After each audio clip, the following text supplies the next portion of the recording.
Welcome to Secrets of the Stars, where we explore the ancient knowledge of astrology, decode your unique blueprint, and unveil how the wisdom of the sky contributes to your life. I'm your host, Abby Lutis, astrologer, mentor, and sky guide. It's time to embark on a cosmic adventure of self-discovery and understanding why you are the way you are. Let's dive in. Well, hello everyone, and welcome back to Secrets of the Stars. I'm excited to be back in here with another episode. But before we jump into the astrological episode for today, I wanted to give you an update on where I've been, what I've been doing, and where I'm going, because I am on the move. I finished my last tour here in Central Australia just a few days ago, and I am on the way out. I only committed here to 3 months this year. The previous 3 years I've been guiding here for the entire winter, which is about 6 or 7 months. But this year I thought I'm only going to go back for 3 months. And let me tell you, the weather here is heating up. Even though we are still pretty much in the middle of winter, we are getting up to 30s and mid 30s this week. So I'm actually packing up my van and I'm hitting the road tomorrow and I'm driving out of here. I have loved being here and being on the trail. It's one of the reasons I love coming up and guiding on the Larapinta Trail.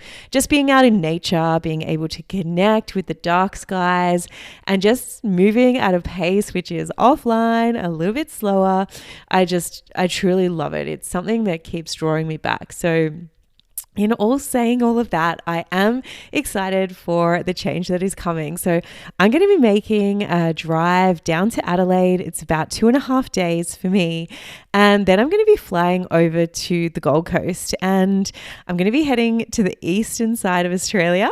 So I will be heading over there to compete in the World Life-Saving Championships for Masters. So if you've been following my journey on social media, you'll know that I have returned to some running, some sprinting. I used to be an athlete and do this in more of a competitive way, but this is more about fun. So I'm so excited to be meeting up with my friends over on the Gold Coast next week and competing in the World Championships. It's going to be so much fun.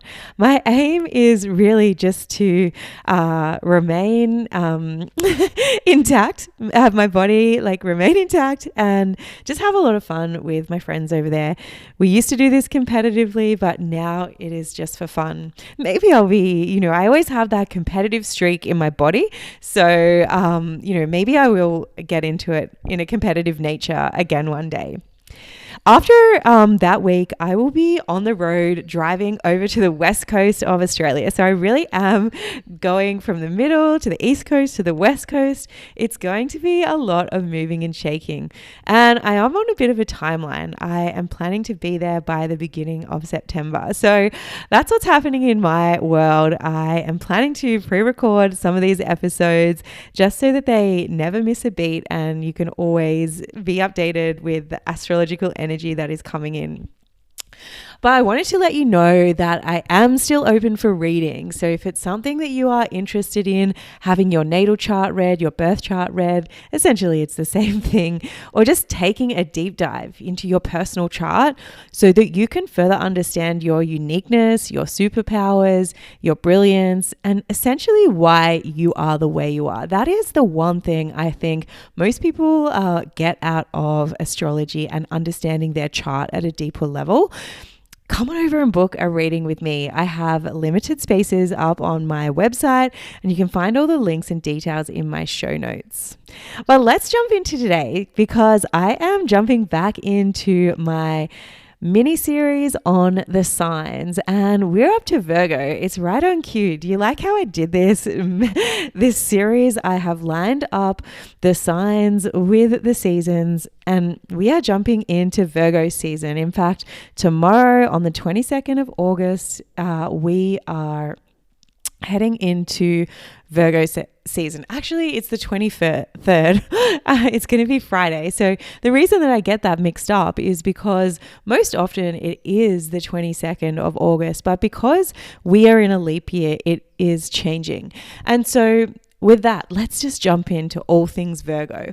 The season of Virgo approximately runs from the 22nd or the 23rd of August, depending on the year. And depending on, the movement of the sun, because it does change slightly every year, and it goes through to the 22nd to the 23rd of September. So Virgo is an earth sign, and its mode of expression, the way that it expresses its energy is mutable. So it's that energy of ever changing, that dynamic, being able to juggle many things and being many places.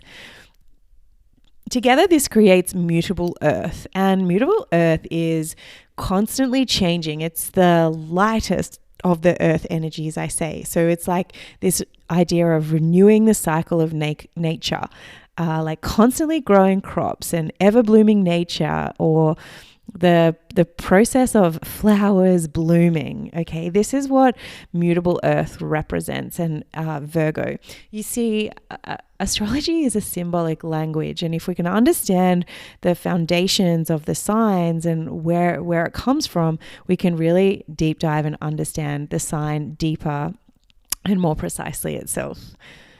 So Virgo's ruling planet is Mercury, and it's Mercury in its feminine expression. Mercury also rules Gemini, and this is in its masculine expression. But here in Virgo, it has its feminine expression and it rules Virgo. Its polarity is negative, yin, feminine, however you like to say it. It's the polarity of Virgo. Now, Virgo's symbol is the Virgin. And it's not as we might think. This ancient meaning suggests a temple that is dedicated to self-sufficient and devoted to serving, all right? We can also think of Virgo the Virgin as purity or modesty. Another way to help you understand Virgo is to understand its stage of life. So this energy can be likened to a time when you are fresh out of study, perhaps with fresh knowledge.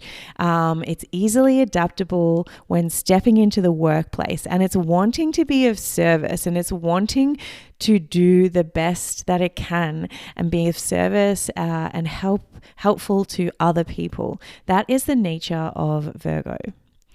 Virgo is the sixth sign in the zodiac, and its qualities are cold and dry, which aligns in with that negative polarity piece.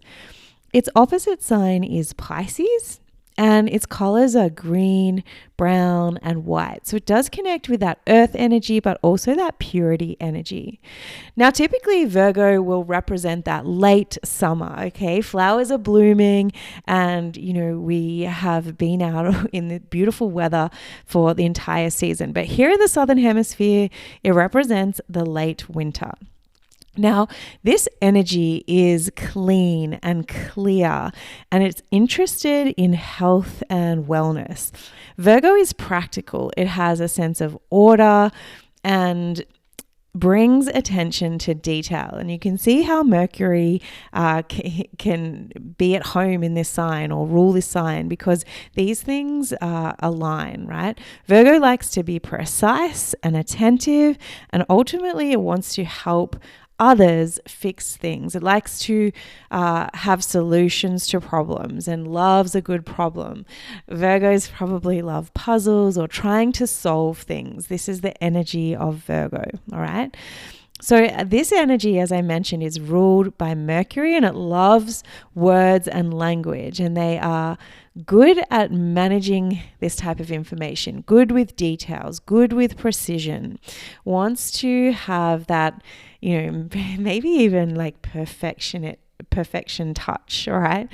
So, in its shade, Virgo can often be seen as perhaps too critical, or have that, be seen as a perfectionist. And it can be easy for them to feel stressed if they're unable to process their thoughts.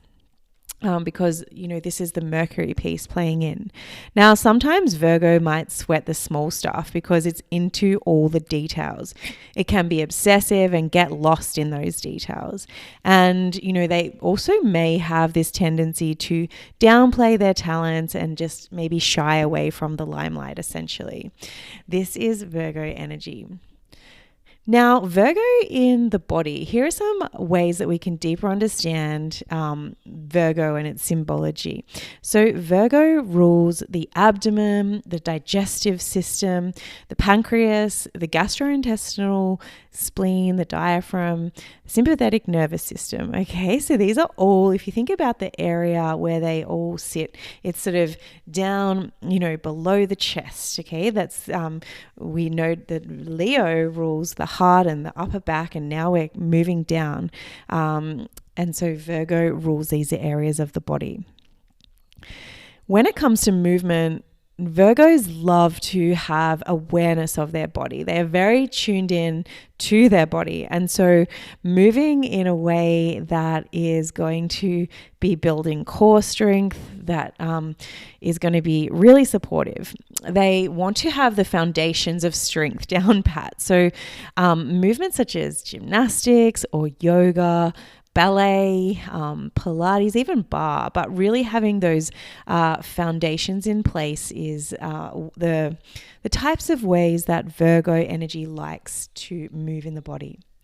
When it comes to nutrition, we know that Virgo rules the abdomen, all right? So a key understanding of Virgo nutrition is having that gut feeling, because they're very tuned in and connected to the abdomen and the gut.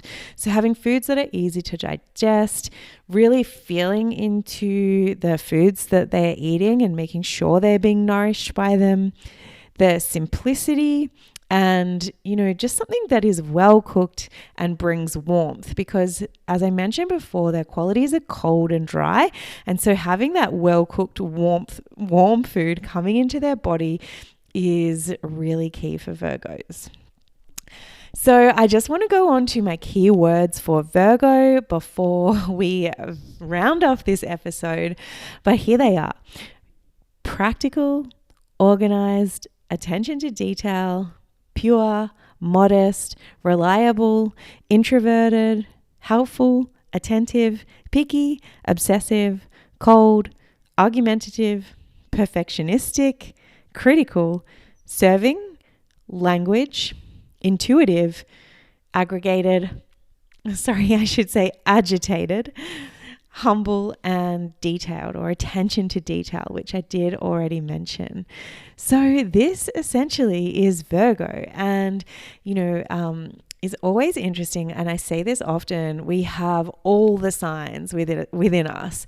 And so maybe you're listening to this thinking that I am a Virgo, but even if you are not a Virgo, you probably have it somewhere in your chart. So you can look to see how this sort of plays out in that area of your life. We have all the zodiacal energies within us. And so that is the beautiful thing about astrology. Well, there you have it. I hope you've enjoyed this episode and you found it insightful, or at least learned something about Virgo and about the signs, about the zodiac. And if you're interested in booking a reading with me, please go on over to my website, www.avilutis.com. And until next time, keep shining bright.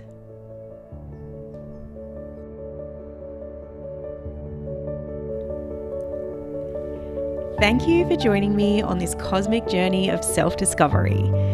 If you have enjoyed this episode, please leave a review and share it with someone who you think would love it. Keep exploring the secrets of the stars, and remember, the universe has woven a unique story just for you. Until next time, keep shining bright.